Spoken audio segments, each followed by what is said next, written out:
Secret agent എന്ന് പറഞ്ഞുള്ള ഈ ഒരു ചാനൽ സ്ഥിരമായിട്ട് കാണുന്ന എൻ്റെ പ്രേക്ഷകർക്കറിയാം, ഞാൻ പ്രത്യേകിച്ചൊരു മതത്തിലോ ദൈവത്തിലോ വിശ്വാസമുള്ളൊരു വ്യക്തിയല്ല. ആൻഡ് അതുകൊണ്ട് തന്നെ ചില മതപുരോഹിതന്മാർ മതം വിറ്റ് ജീവിക്കുമ്പോൾ, ആളുകളിലേക്ക് വർഗീയതയുടെ വിത്ത് പാകുമ്പോൾ ഞാൻ അതിൽ എൻ്റെ അഭിപ്രായം വന്നിവിടെ പറയാറുണ്ട്. അതിൽ ഞാൻ മുസ്ലിം പുരോഹിതനാണോ, ഹിന്ദു പുരോഹിതനാണോ, ക്രിസ്ത്യൻ പുരോഹിതനാണോ എന്നൊന്നും ഞാൻ നോക്കാറില്ല.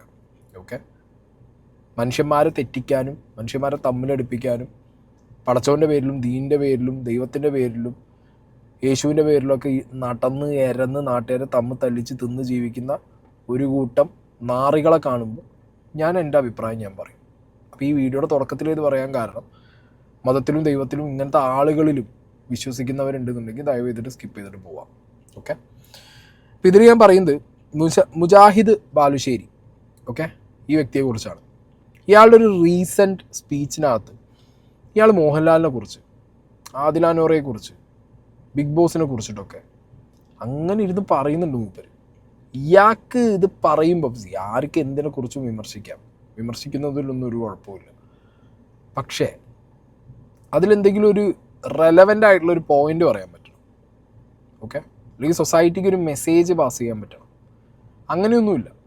മതവിശ്വാസികളായിട്ടുള്ള ആളുകളെ അവരെ അങ്ങോട്ട് എന്താ പറയുക, മിസ്ലീഡ് ചെയ്യിക്കുക, അവർക്ക് കുറച്ച് എരിവും പുളിയും രോമാഞ്ചം വരുന്ന രീതിയിലുള്ള സംസാരങ്ങൾ സംസാരിച്ച് ടാർപ്പായി മൈക്കും കണ്ടു കഴിഞ്ഞാൽ അതിലിതേപോലെ രണ്ട് വർഗീയതയും പറഞ്ഞ് ഇറങ്ങി പോരുക എന്നുള്ള ടേംസിൽ മാത്രം കാര്യങ്ങൾ പറയുമ്പോൾ അത് എനിക്ക് പേഴ്സണലി ഉൾക്കൊള്ളാൻ കഴിയുന്നില്ല എന്നുള്ളതാണ് ഫാക്റ്റ്. അതുകൊണ്ടാണ് ഞാനിവിടെ ഈ കാര്യങ്ങൾ പറയുന്നത്. എന്നോട് യോജിക്കുന്നവർക്ക് യോജിക്കാം, ഇല്ല യോജിപ്പില്ലാത്തവർക്ക് യോജിക്കാതെ ഇരിക്കാം.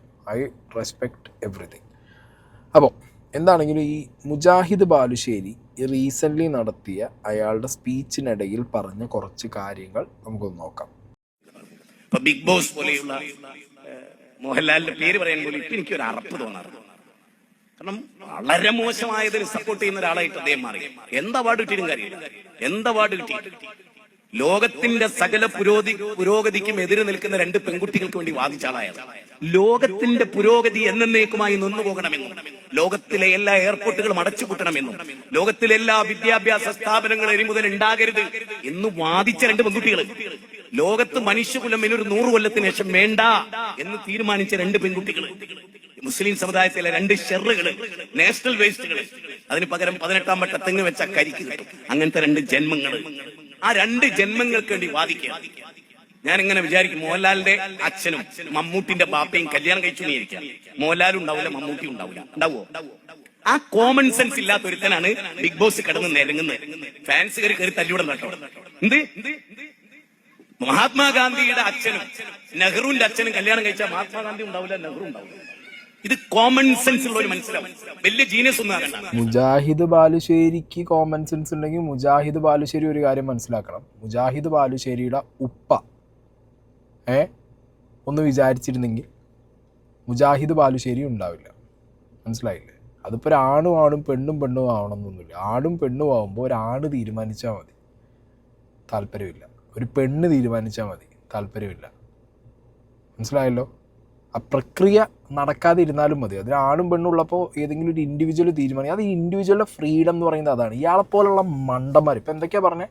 ആദില നോറ ഷിർക്കാണ്, നാഷണൽ വേസ്റ്റാണ്, മോഹൻലാലിനെ കാണുമ്പോൾ അയാൾക്ക് അറുപ്പും വെറുപ്പും തോന്നുന്നു, ഇങ്ങനെയുള്ള കാര്യങ്ങൾ സപ്പോർട്ട് ചെയ്യുന്നു, ലോകം അവസാനിപ്പിക്കാൻ വേണ്ടിയിട്ട് ഇറങ്ങി തിരിച്ച ആളുകൾ ഈ രീതിയിലാണ് പോർട്രേറ്റ് ചെയ്യുന്നത്. ഈ ഇവനെപ്പോലെയുള്ള മുജാഹിദ് ബാലുശ്ശേരിയെ പോലെയുള്ള ആളുകൾക്ക് സ്ത്രീ കല്യാണം എന്നൊക്കെ പറഞ്ഞു കഴിഞ്ഞാൽ കുട്ടീനുണ്ടാക്കി അവരുടെ ഈ പറഞ്ഞ മതം മുന്നോട്ട് കൊണ്ടുപോകാനും മതപരമായിട്ടുള്ള കാര്യങ്ങൾ മുന്നോട്ട് കൊണ്ടുപോകാനും മാത്രമുള്ളൊരു ടൂളായിട്ടാണ് ഇവർ കാണുന്നത്. ഇയാളുടെ തന്നെ പല പ്രസംഗങ്ങളിലും സ്ത്രീകളെ കംപ്ലീറ്റ്ലി ഇയാൾ ഈ രീതിക്കാണ് പോർട്രേറ്റ് ചെയ്ത് വെക്കാറ്. ഇയാളുടെ പഴയ പ്രസംഗങ്ങളൊക്കെ എടുത്ത് നോക്കി എന്തോ കുട്ടികളുണ്ടാക്കാനുള്ള ഒരു മെഷീൻ, ആ മെഷീനിൻ്റെ കീ ഇയാളെ പോലുള്ള ആൾക്കാരുടെ കയ്യിലും. ഇതാണ് ഇവരുടെ ഒരു ബേസിക് കോൺസെപ്റ്റ് എന്ന് പറയുന്നത്. മനസ്സിലായില്ലേ? നിങ്ങളൊന്ന് ആലോചിച്ച് നോക്ക്. ഇയാൾ ഈ പറഞ്ഞ മഹാത്മാഗാന്ധിയുടെ അച്ഛൻ, മോഹൻലാലിൻ്റെയും മമ്മൂട്ടിയുടെയൊക്കെ അച്ഛന്മാർ, ഇയാൾ പറയുന്നത് അങ്ങനെ ആണും പെണ്ണും വേണം. ഈ ആണും പെണ്ണും വേണം. ഒരു കോമൺ സെൻസ് എന്നുള്ളത് തനിക്കാണോ ഇല്ലാത്തത്? തന്നെപ്പോലെ ചിന്തിക്കുന്നവർക്കാണ് ഇല്ലാത്തത്. ഒരു ആണും പെണ്ണും കല്യാണം കഴിച്ചതിന് ശേഷം ആണ് തീരുമാനിക്കുകയാണ് വേണ്ട, പെണ്ണ് തീരുമാനിക്കുകയാണ് വേണ്ട, അപ്പോഴും ഈ പ്രക്രിയ നടക്കില്ല. മനസ്സിലായില്ലേ? അപ്പോൾ അതൊരു ഇൻഡിവിജ്വലിൻ്റെ തീരുമാനമാണ്, ഒരു ഇൻഡിവിജ്വലിൻ്റെ ഫ്രീഡമാണ്. അത് തിരിച്ചറിയാനും അത് മനസ്സിലാക്കാനുള്ളൊരു കോമൺ സെൻസ് വേണ്ടേ? അതില്ല. ഇതെങ്ങനെയെങ്കിലുമൊക്കെ കുറേ ദീനിനെ വിൽക്കണം, പടച്ചോനെ വിൽക്കണം. ഈ ദീനിനെയും പടച്ചോനെയും പറയുമ്പോൾ അതിനകത്തുള്ള സ്ത്രീകൾക്കും പുരുഷന്മാർക്കും ഫ്രീഡം ഇയാൾ പറയും. അതാണ് അതിൻ്റെ ഒരു രീതി എന്ന് പറഞ്ഞു കഴിഞ്ഞാൽ. അതിന് ഞാനൊരു എക്സാമ്പിൾ നിങ്ങൾക്ക് ഞാൻ കാണിച്ചു തരാം. ഇയാളിപ്പോൾ ഈ പറഞ്ഞല്ലോ, ഈ ആണും പെണ്ണും ഇതൊരു ഫ്രീഡത്തിൻ്റെ ഭാഗമാണ് എന്നുള്ളത് ഇയാൾ മനസ്സിലാക്കണില്ല. ഇയാളുടെ വേറൊരു സ്പീച്ചുള്ള ഒരു പോയിന്റ് ഞാൻ വെക്കേ. നമ്മളിപ്പോ ഇങ്ങനെ ഒരു ചോദ്യം ചോദിക്കാം, ഞങ്ങളുടെ സ്ത്രീകൾ മുഖം മറക്കില്ല, നിങ്ങൾക്ക് എന്തെങ്കിലും കുഴപ്പമുണ്ടോ? ഓരോ മുഖല്ലേ, ഓരോ മുഖം വേറൊരുത്തം കണ്ടിട്ട് ഓരോ അട്രാക്ഷൻ തോന്നണ്ടാന്ന് അവർക്ക് തോന്നിയാൽ അവരെ കുറ്റപ്പെടുത്താൻ കഴിയോ? അത്രേ ഉള്ളൂ. അതായത് അവരുടെ ദീനിലേക്ക് വരുമ്പോൾ അവരുടെ സ്ത്രീകളുടെ മുഖം മറയ്ക്കുന്നത് അവരുടെ ഫ്രീഡമാണ്, സ്ത്രീകളുടെ ഫ്രീഡമാണ്. ഇതാണ് ഇയാളുടെ ക്ലെയിം. അപ്പം അങ്ങനെയാകുമ്പോൾ ആദില നോറയെ പോലുള്ള സ്ത്രീകൾക്ക് അവരുടെ ഫ്രീഡമാണ് അവർക്ക് ഏത് രീതിയിൽ മുന്നോട്ട് ജീവിക്കണം എന്നുള്ളത്. ബയോളജിക്കലി അവർക്കൊരു ആണിനോട് അട്രാക്ഷൻ തോന്നുന്നില്ല, ഒരു പെണ്ണിനോടാണ് അട്രാക്ഷൻ തോന്നുന്നത്. അപ്പോൾ അവർക്ക് അങ്ങനെ ജീവിക്കാനുള്ള ഫ്രീഡം ഈ നാട്ടിലുണ്ടാ? അതുണ്ടല്ലോ. അങ്ങനെ ജീവിക്കുന്നവരെ കല്ലെറിയാതെ ചേർത്ത് പിടിക്കാനുള്ള ഫ്രീഡം മോഹൻലാലിനുണ്ട്, എനിക്കും ഉണ്ട്, നമുക്ക് ഒരുപാട് ആളുകൾക്കുണ്ട്. നിന്നെപ്പോലെ മതം വിറ്റ് തിന്ന് അതിൽ ജീവിക്കുന്ന നാറിയ ചിന്താഗതിയുള്ള ഏതോ നൂറ്റാണ്ടിലെ കോൺസെപ്റ്റ് ഇപ്പോഴും തലയിൽ വെച്ച് കൊണ്ട് നടക്കുന്നവന്മാർക്ക് ഇത് ആക്സെപ്റ്റ് ചെയ്യാൻ പറ്റുന്നില്ല എന്നുണ്ടെങ്കിൽ പറഞ്ഞിട്ട് കാര്യമില്ല. നിങ്ങളെപ്പോലുള്ളവർക്ക് എന്താ, പെണ്ണ് കെട്ടണം, കുട്ടി ഉണ്ടാക്കണം, പെറ്റ് പെരുകണം, ഇത് മാത്രമാണ് ചിന്ത. മുയലൊക്കെ പ്രസവിക്കണം, അതിനാണ് പ്രസവിച്ചാണ് കൂട്ടണം. നാടിൻ്റെ സ്റ്റെബിലിറ്റി എന്താ, നാടെങ്ങനെ മുന്നോട്ട്, ഇതിനെക്കുറിച്ചൊന്നും നിങ്ങൾക്കൊന്നും ചിന്തയൊന്നുമില്ല. മതം വളർത്തണം, മതത്തിൽ കുറേ ആൾക്കാരെ പെറ്റുകൂട്ടണം. ഇത് ചിന്തിക്കുന്ന അല്ലെങ്കിൽ ഇത് പുതുതലമുറയ്ക്ക് പറഞ്ഞു കൊടുക്കുന്ന ഒരു കൂട്ടം ആളുകൾ. ഇത് ഇങ്ങനെ കുറേ ആൾക്കാരുണ്ടേ. ഇത് ഇവന്മാരെന്താ പറയുക, ഇങ്ങനെ വിറ്റ് ജീവിക്കാം. മതം വിറ്റ് ജീവിക്കുന്നവർക്ക് ബേസിക്കലി ഇതേ പറ്റൂ. ഇനി ബാക്കിയില്ല, നിർത്തിയില്ല, കഴിഞ്ഞിട്ടില്ല. മോഹൻലാലിനെ കുറിച്ച് ഇനിയും പറയുന്നുണ്ട്. നൂറയാതിലെ എത്ര വർഷം അവർ ശരീരത്തെ വരച്ചാലും മനസ്സിലായി, കുട്ടിയില്ലേ നഴ്സറി ഉണ്ടോ, കുട്ടിയില്ലേ LKG ഉണ്ടോ, UKG ഉണ്ടോ, കുട്ടിയില്ലേ RKG ഉണ്ടോ? ആണ് നമ്മൾ വിചാരിക്കുന്നത് 2026 മുതൽ ഇന്ത്യയിലെ ആണുങ്ങൾ കല്യാണം കഴിക്കുക, പെണ്ണുങ്ങളും കല്യാണം കഴിക്കുക. ഒരു നൂറ്റാണ്ട് കഴിഞ്ഞപ്പോൾ മനുഷ്യന്മാരുണ്ടാവും. അത്രയും അബദ്ധ ജടിലമായ ഒരു വിവരക്കേട്. എന്നിട്ട് പറയാ, ഓരോ ഞാൻ എന്റെ വീട്ടിൽ കയറ്റുന്നു, എന്റെ വീട്ടിൽ ആരെയും കയറ്റാ, ഞങ്ങൾക്കറിയാം, അജ്ജ് കയറ്റാറുണ്ട്, അജ്ജ് കയറ്റിക്കോ, പക്ഷെ ലോകത്തോട് പറയണ്ട. അത് ലോകത്തോട് പറയണ്ട, മനുഷ്യരെ ഉൾക്കൊള്ളേണ്ട ഒരു കാര്യമല്ല. ഏഷ്യാനെറ്റിനൊക്കെ നിങ്ങൾ സൂക്ഷിച്ചോളി, അത്യന്തം അപകടകരമായ ചാനലുകളാണ്. ഞാൻ ഇങ്ങനെ പറയുമ്പോൾ നിങ്ങൾക്ക് വിഷമം ഉണ്ടാവും, എനിക്കൊരു വിഷമമില്ല. ഇന്ന് കിടന്നുറങ്ങാൻ എനിക്ക് നല്ലോണം, സത്യം ഉറക്കം വിളിച്ചു പറഞ്ഞതിന്റെ പേരിൽ. ഇജ്ജ് കിടന്നുറങ്ങുമ്പോൾ അണക്കുള്ള ഒരു സമാധാനം ഉണ്ടല്ലോ, അതാണ് മോഹൻലാലിന്റെ നിലപാട് പറയുമ്പോൾ കിട്ടുന്നത്. ഇനി ഇജ്ജെന്തിനെ എങ്ങനെ പൊള്ളുന്നത്? അണക്കെന്തിൻ്റെ കാടാണ്? ഇജ്ജിപ്പോൾ ഈ വിളിച്ചു പറയുന്നതൊക്കെ മൈക്കും കെട്ടി നാട്ടുകാർ മുന്നിൽ വിളിച്ചു പറയുന്നത് ലോകത്തിന് മുന്നിൽ സൊസൈറ്റി മൊത്തം കാണുമല്ലോ. അത് കാണണം എന്നുള്ളതുകൊണ്ടാണ് ഇജ്ജി വിളിച്ചു പറഞ്ഞുകൊണ്ടിരിക്കുന്നത്. ഇല്ലാന്നുണ്ടെങ്കിൽ എനിക്കിത് എടുത്ത് സോഷ്യൽ മീഡിയയിലുള്ള കാര്യമോ അല്ലെങ്കിൽ എൻ്റെ ഈ വിഷയം എടുത്ത് സോഷ്യൽ മീഡിയയിൽ ഒരാൾക്കുള്ള കാര്യമില്ലല്ലോ. ലോകത്ത് ഒരുപാട് പേര് കാണുന്നൊരു ഷോ, ആ ഷോവിനകത്ത് മോഹൻലാൽ എന്ന് പറഞ്ഞ മഹാനടൻ, ഇജ്ജ് നേരത്തെ പറഞ്ഞു എനിക്ക് എത്ര അവാർഡ് കിട്ടിയാലും കാര്യമില്ല, മോഹൻലാലിന് എത്ര അവാർഡ് കിട്ടിയിട്ട് എത്താ കാര്യം എന്നൊക്കെ. അയാൾ സൊസൈറ്റിക്ക് കൊടുത്ത കോൺട്രിബ്യൂഷനാണ്, മനസ്സിലായില്ലേ? അയാളുടെ വർക്കിൽ ചെയ്തൊരു ഡെഡിക്കേഷനാണ് അയാൾക്ക് അവാർഡൊക്കെ കിട്ടുന്നത്. എന്നെപ്പോലുള്ള ചങ്ങായിമാർക്ക് എന്ത് കിട്ടും? 4 പള്ളി കമ്മിറ്റി കൂടുന്ന സമയത്ത് ഏതെങ്കിലും ഒരു മതത്തിൻ്റെ പേരിൽ അല്ലെങ്കിൽ ഇതേപോലെ ഒരു പുസ്തകത്തിൻ്റെ പേരിൽ ഒരു സാധനം കിട്ടും, ഒരു ട്രോഫി കിട്ടും. അതിനും കൂടുതൽ എനിക്ക് എന്ത് കിട്ടും? എനിക്കൊന്നും കിട്ടാൻ പോകില്ല. സൊസൈറ്റിക്ക് വിഷം കുത്തി വയ്ക്കുന്നത് അല്ലാതെ എനിക്കൊക്കെ വേറെ വല്ല പണിയുണ്ട് ചങ്ങായി. എനിക്കൊന്നും ഒരു പണിയില്ല. ഇതേപോലെ രാവിലെ എണീക്കണം, സംസാരിക്കുക. ഞാൻ എപ്പോഴും ആലോചിക്കാറുണ്ട്, ഈ മതപ്രഭാഷണം നടത്തുന്ന ആളുകൾക്ക് ദൈവത്തിൻ്റെ പേരിലും അതിൽ പുസ്തകത്തിൽ പറഞ്ഞ കാര്യങ്ങളൊക്കെ ആളുകളിലേക്ക് എത്തിക്കുക എന്നുള്ളത് മാത്രമാണ് നിങ്ങളുടെ കടമ. അല്ലാതെ അപ്പുറത്തെ മതത്തിന് കുറ്റം പറയുക, ഇപ്പുറത്തെ ഒരു വ്യക്തിയെ കുറ്റം പറയുക. ഇതിനൊക്കെ ഏത് പടച്ചവനാണ് അന്നൊക്കെ പഠിപ്പിച്ചത്? എനിക്കറിയില്ല ഏത് പടച്ചവനാണ് പഠിപ്പിച്ചിട്ടുള്ളത് എന്നുള്ളത്. ഇവിടെ മോഹൻലാലിൻ്റെ സ്റ്റാൻഡാണ്. അയാൾക്ക് അവർ വീട്ടിൽ കയറ്റണമെന്നാണെങ്കിൽ വീട്ടിൽ കയറ്റും, മനസ്സിലായോ? അല്ലാതെ എന്നെപ്പോലെ കൊല്ലണം, കല്ലെറിഞ്ഞ് വിടണം എന്നൊക്കെ അങ്ങനെ ഏതെങ്കിലും ചിന്താഗതിയിൽ ചിന്തിച്ചു കഴിഞ്ഞാൽ ഒരു മനുഷ്യ ജീവനെയോ അല്ലെങ്കിൽ ഒരു ജീവനെ ഇല്ലാതാക്കണം എന്നുള്ള ചിന്ത കൊണ്ടുവരണോ? മതം നോക്കിയിട്ട് മതത്തിൽ പറയാത്ത കാര്യങ്ങൾ അല്ലെങ്കിൽ മതത്തിൽ പറയാത്തത് എന്ന് നിങ്ങൾ പറയപ്പെടുന്ന കാര്യങ്ങൾ, അല്ലെങ്കിൽ ഏതോ കാലത്ത് ഏതോ പടച്ചവൻ എഴുതി വെച്ചു അല്ലെങ്കിൽ പടച്ചവന് വേണ്ടി വേറൊരാൾ എഴുതി വെച്ചു എന്ന് പറഞ്ഞ കാര്യങ്ങളുടെ മുകളിൽ മനുഷ്യന് ഇന്നും ഫ്രീഡം കൊടുക്കാതെ, മനുഷ്യൻ്റെ ഇഷ്ടത്തിന് ജീവിക്കാൻ വിടാത്ത അന്നെപ്പോലെ നാറിയ ചിന്താഗതിയുള്ള ആൾക്കാർ അവരെ ആക്സെപ്റ്റ് ചെയ്ത് അല്ലെങ്കിൽ അവർ പറയുന്നത് കേട്ടിട്ട് ഇവരെയൊക്കെ തള്ളിപ്പറഞ്ഞും ഓടിച്ചിട്ട് അടിച്ചും കൊന്നും കളയണം എന്നാണോ? ഇതൊന്ന് ആലോചിച്ച് നോക്കി. ഇയാണ് വിഷം, മനസ്സിലായി? എന്നെപ്പോലെ ഉള്ളവരാണ് വിഷം തുപ്പുന്നത്. അല്ലാതെ ഏഷ്യാനെറ്റ് ചാനലോ ബിഗ് ബോസ് ഷോയോ ഇതൊന്നും അല്ല വിഷം തുപ്പുന്നത്. പല്ല് കേട് വന്നാൽ നന്നാക്കണം. പല്ലിന് കമ്പിട്ടാലേ നമുക്കറിയാം അത് പല്ല് പൊന്തിയിട്ട് കമ്പിട്ടാണ്. ചുണ്ടിന് ചായം തേക്കുന്നത് എന്തിനാ? എന്താ അതിൻ്റെ ഭൗതിക ഉപകാരം? എന്താ അതിൻ്റെ ആത്മീയ ഉപകാരം? എന്താ അതിൻ്റെ ആരോഗ്യപരമായ ഉപകാരം? ഒരു ബോട്ടിൽ വെള്ളം കുട്ടി സ്കൂളിൽ കൊണ്ട് നമുക്ക് മനസ്സിലാവും, ദാഹിക്കുമ്പോൾ കുടിക്കാനാണ്. ചുണ്ട് ചോപ്പിക്കാനുള്ള സാധനം കൊണ്ടുവരുന്നത് ഓളെ ചുണ്ട് നാലാൾ കാണാൻ. എന്തേ സ്കൂളിലേക്ക് പുറപ്പെടുമ്പോൾ മാത്രം എന്താ വീട്ടിൽ ചോപ്പിക്കാത്ത? വീട്ടിൽ കാണിക്കാൻ ആരില്ല, കാണിക്കേണ്ട ഒരു പുറത്താള്. അപ്പൊ ഇവരുടെ മനസ്സൊരു വേശ്യയുടെ മനസ്സാണോ? ഒരു എന്ന മനസ്സാണോ? ആയുധം വിൽക്കാനും വാങ്ങാനാണ് ലോകത്ത് ഏറ്റവും കൂടുതൽ പണം ഉപയോഗിക്കുന്നത്. രണ്ടാമത് ലോകത്ത് ഏറ്റവും കൂടുതൽ പണം ചെലവഴിക്കുന്നത് പെണ്ണുങ്ങളുടെ ചുണ്ടിന്. ഇതാണ് ഇവൻ്റെ ഒക്കെ മനസ്സിലിരിപ്പ്. മനസ്സിലായോ? ലിപ്സ്റ്റിക്ക് ഇടുന്നതിനെ കുറിച്ചിട്ടാണ്, മുസ്ലിം സ്ത്രീകൾ ലിപ്സ്റ്റിക്ക് ഇടുന്നതിനെ കുറിച്ചിട്ടാണ് മുജാഹിദ് ബാലശിവൻ്റെ പേര് പറയുമ്പോൾ തന്നെ തെറ്റിപ്പോകുന്നുണ്ട്. കാരണം എന്താ പറയുക, എൻ്റെ മനസ്സിനകത്തൊക്കെ വരുന്നത് വേറെ വർത്തമാനങ്ങളാണ് അവരെ കുറിച്ച്, അതുകൊണ്ടാണ് ഈ പേര് പറയുന്നത് തെറ്റിപ്പോകുന്നത്. അപ്പോൾ മുജാഹിദ് ബാലുശ്ശേരിയുടെ ഒരു രീതി ഇങ്ങനെയാണ്, മനസ്സിലായില്ലേ? ഇവനാണ് ആദില നോറ ലെസ്ബിയൻ ആയതുകൊണ്ട് ലോകം തന്നെ ഇല്ലാതായി പോകും. ഓക്കെ, ലെസ്ബിയൻ ഗേ കോൺസെപ്റ്റ് വന്നിട്ട് എല്ലാവർക്കും വരാൻ പോകുന്ന കാര്യമൊന്നുമില്ല. ലോക മണ്ടത്തരമാണ്. ഇവരെ കണ്ട് ഇൻഫ്ലുവൻസ്ഡ് ആയിട്ടൊരു കുട്ടി മാറും, അല്ലെങ്കിൽ ഒരു വളർന്നു വരുന്ന കുട്ടിയിൽ ഇതൊരു ഇൻഫ്ലുവൻസ് ഉണ്ടാക്കും, അല്ലെങ്കിൽ സൊസൈറ്റിയിൽ ആളുകളുടെ മനസ്സിനകത്ത് ഇതൊരു ഇൻഫ്ലുവൻസ് ഉണ്ടാക്കും എന്നുള്ള ലോക ബ്ലണ്ടറാണ് ഇവനെപ്പോലുള്ള ആളുകൾ ബാക്കിയുള്ളവർക്ക് ഇൻജക്റ്റ് ചെയ്ത് വിടുക. ബയോളജിക്കലി അവർക്ക് വരുന്ന മാറ്റങ്ങൾ, ആ മാറ്റങ്ങൾ മെല്ലെ മെല്ലെ പതിയെ അവരുടെ ബ്രെയിനിൽ ഫീഡാവും. ഓക്കെ, ഒരു ലെസ്ബിയൻ ഒരു ഗേ ആയ ആളുകൾക്ക് അവർക്ക് ബയോളജിക്കലി വരുന്ന മാറ്റങ്ങൾ, അത് ഹോർമോൺ, അങ്ങനെ പല ഇംബാലൻസ് ഇമ്പാക്റ്റ് കൊണ്ട് വരുന്ന സാധനങ്ങളാണ് അതൊക്കെ. അല്ലാതെ ഒരു ലെസ്ബിയൻ കപ്പിളിനെ കണ്ടു എന്നാൽ ഞാനും പോയി ലെസ്ബിയൻ ആവാം, ഒരു ഗേ കപ്പിളിനെ കണ്ടു എന്നാൽ ഞാനും പോയി ഗേ ആവാം, വരില്ല. ഒരു മനുഷ്യന് അങ്ങനത്തെ ഒരു വിചാരമോ വരില്ല ഒരിക്കലും. അങ്ങനത്തെ കാര്യങ്ങളല്ല. ഇതിപ്പോൾ ഒരാൾ ഐസ്ക്രീം തിന്നുമ്പോൾ ഞാനൊന്നാ പോയി ഐസ്ക്രീം തിന്നു നോക്കാം, അങ്ങനെ വരുന്നൊരു തോട്ടൊന്നും അല്ല. മനസ്സിലായില്ലേ? നമ്മുടെ ഒരു സെക്ഷുവൽ വൈബ്രേഷൻ എന്ന് പറഞ്ഞ സംഗതി അതൊരിക്കലും മറ്റതിൽ ഇൻഫ്ലുവൻസ്ഡ് ആവുമെന്ന് എനിക്ക് തോന്നുന്നില്ല.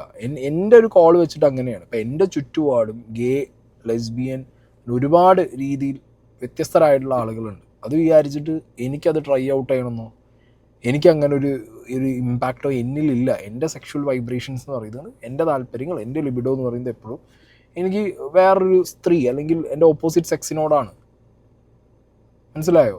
ഇവന്മാരുടെ കോൺസെപ്റ്റിൽ ഇവന്മാർ നാട്ടുകാരെ പറഞ്ഞ് പഠിപ്പിക്കുന്നത് എന്താ അറിയോ? നാളെ ലോകമില്ലാതാവും, പടച്ചോനുണ്ടാക്കിയ ഈ ലോകം ഈ ആണും പെണ്ണും എത്ര നമ്പർ എന്നുള്ളതും കൂടി നിങ്ങളൊന്ന് പറയണം. അങ്ങനെയുള്ള ആളുകളുടെ എണ്ണവും കുറവാണ്. ആ ഉള്ള ആളുകളെയും നിങ്ങൾ ആക്സെപ്റ്റ് ചെയ്യില്ല. നിങ്ങൾക്ക് അവരെ അവരുടെ ഇല്ലാതാക്കണമെന്ന് മാത്രമാണ് ഇവനെപ്പോലുള്ളവർക്ക്. ഇപ്പോൾ ഇവൻ പറഞ്ഞൊരു സംഗതി ഉണ്ടല്ലോ, ഈ ചുണ്ടിൽ ലിപ്സ്റ്റിക് ഇടുന്ന ഒരു പരിപാടി, അത് വലിയ സംഭവമാണ്, മറ്റേതാണ്, അത് ചെയ്യാൻ പാടില്ല, അത് അങ്ങനെയാണ്. ഇവൻ നേരത്തെ ആദില നോറയുടെ കേസിൽ എന്താ പറഞ്ഞത്? പുരോഗമിക്കുന്ന ലോകത്തിനെതിരെ പറയുന്നവർ, എതിർത്ത് നിൽക്കുന്നവർ, ഇതാണ് പുരോഗമന ലോകം സപ്പോർട്ട് ചെയ്യുന്ന വർത്താനം. എനിക്കറിയില്ല ഇവനൊക്കെ ഏത് കോൺസെപ്റ്റിലാണ് ജീവിക്കുന്നത് എന്നുള്ളത്. ഇപ്പോൾ ഈ ചങ്ങാതി ഇതൊക്കെ വർത്താനം പറയുമ്പോൾ ഒരു കണ്ണട കണ്ണിൽ വെച്ചിട്ടുണ്ട്. ഇവൻ മതപരമായി ചിന്തിക്കുന്ന ഒരാളാണ്, മതത്തിൽ അടിയുറച്ച് വിശ്വസിക്കുന്ന ഒരാളാണ്.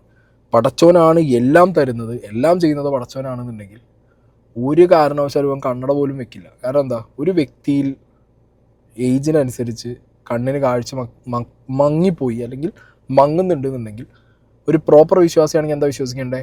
പടച്ചോന് എനിക്ക് ഇത്ര വയസ്സായപ്പോൾ എൻ്റെ കണ്ണിലെ കാഴ്ച മങ്ങിച്ചു, എനിക്ക് ദൂരമുള്ള വസ്തുക്കളെയോ ആളുകളെയോ കാണിക്കാതെ പടച്ചോൻ ഇരിക്കുകയാണ്. അതുകൊണ്ട് ഞാൻ ഇനി പടച്ചോൻ ചെയ്തതിൻ്റെ മുകളിൽ ഞാനൊരു കണ്ണട വെച്ചിട്ട് പടച്ചോൻ്റെ തീരുമാനങ്ങൾക്ക് എതിരെ പോകണ്ട എന്നല്ലേ ഇവൻ ചിന്തിക്കണ്ടേ? അങ്ങനെയാണല്ലോ ഇവൻ പറഞ്ഞു വെക്കുന്ന കാര്യം, പടച്ചോൻ തീരുമാനിച്ച കാര്യം. ഒരു മനുഷ്യനിൽ പടച്ചോൻ തീരുമാനിച്ച കാര്യമാണോ അവൻ്റെ കണ്ണ് മങ്ങണോ, താടി വെളുക്കണോ, മനുഷ്യന് ഏജ് ആകുമ്പോൾ ഓരോ രോഗങ്ങൾ വരണം, മാറ്റങ്ങൾ വരണം എന്നുള്ളതൊക്കെ പടച്ചോൻ തീരുമാനിച്ചു എന്നുള്ളതായിരിക്കും ഇവനെ പോലുള്ളവരുടെ കോൺസെപ്റ്റിൽ ഇവൻ വേറെ സ്ഥലത്ത് പറയുക. എന്നാൽ സ്വയം ജീവിതത്തിലേക്ക് വരുമ്പോൾ താടിക്ക് കളറടിക്കും, കണ്ണട വയ്ക്കും, പടച്ചോൻ്റെ തീരുമാനങ്ങൾക്ക് എതിരെ പോകണം, എന്തും പ്രവർത്തിക്കണം. കൊള്ളാലോ? അങ്ങനെ ചിന്തിച്ച് നടക്കുന്നവന്മാരാണ് ഇവന്മാരൊക്കെ. ഇവ സ്വയം കാര്യങ്ങൾ വരുമ്പോൾ, സ്വന്തം കാര്യങ്ങൾ വരുമ്പോൾ, സ്വന്തം പെരയിലെ കാര്യങ്ങളൊക്കെ വരുമ്പോൾ ഈ വർത്തമാനങ്ങളൊന്നും കാണൂല. മനസ്സിലായോ? ഇതേപോലെ 4 ആളെ കാണുമ്പോൾ ടാർപ്പായും മൈക്കും കാണുന്ന സമയത്ത് കുറച്ച് റീച്ചിന് വേണ്ടിയിട്ട് മോഹൻലാലിനെ പറയണം, ബിഗ് ബോസിനെ പറയണം, ആദില നോറയെ പറയണം. ഇതാണ് ഒരു കോൺസെപ്റ്റ്. ഇവ ഇന്നും ഇന്നലെ അല്ല കേട്ടോ. ചെങ്ങായി ആദില നോറയെ കുറിച്ച് പറയാൻ തുടങ്ങി കുറച്ചധികം കാലമായി. ഒരു പെണ്ണിന്റെ ആദില നൂറ ആദില നൂറ ഇവരൊക്കെ ഉണ്ടാക്കുക. ആദില നൂറയെ പെണ്ണായിട്ട് കല്യാണം, അതിന് കല്യാണം എന്നറിയില്ല, ആഭാസം എന്നാ പറയാ. ആഭാസം, തോന്നിയാസം. നിങ്ങൾ ആലോചിച്ച് നോക്കൂ, ഗാന്ധിജിക്ക് ഒരു അച്ഛൻ ഉണ്ടായിരുന്നു, ഒരു അമ്മയുണ്ടായിരുന്നു. ഗാന്ധിജിയുടെ അമ്മ നെഹ്റുവിന്റെ അമ്മയായിട്ടാണ് കല്യാണം കഴിച്ചെങ്കിൽ നെഹ്റു ഉണ്ടാവില്ല, ഗാന്ധിജി ഉണ്ടാവില്ല. ഉണ്ടാവോ?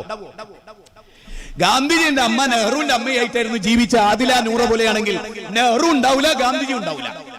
മൗലാന അബുൽ കലാം ആസാദിന്റെ ബാപ്പയും മൗലാന മുഹമ്മദ് അലി അവറിന്റെ ബാപ്പയും ഒന്നിച്ചാണ് ജീവിക്കുന്നതെങ്കിൽ മൗലാന മുഹമ്മദ് അലി അവർ ഉണ്ടാവില്ല, മൗലാന അബുൽ കലാം ആസാദ് ഉണ്ടാവില്ല. ഉണ്ടാവോ? ഇവന് ഉണ്ടാക്കിയാൽ മതി, എങ്ങനെയൊന്നുമില്ല, ഉണ്ടാക്കിയാൽ മതി. പറയിപ്പിക്കണം, അത് മാത്രം ചിന്തിച്ച് നടക്കുന്നത് ഒരാൾ. അതിൽ കൂടുതൽ ഇപ്പം എന്താ പറയുക? സെക്സ് ചെയ്യണം, പറയണം, പെറ്റ് കൂട്ടണം. സൊസൈറ്റി ഒന്നും പറയാനില്ല. ഇതേപോലെയുള്ള ഇപ്പം എന്താ പറയുക, ആഭാസത്തരം എന്നാണ്.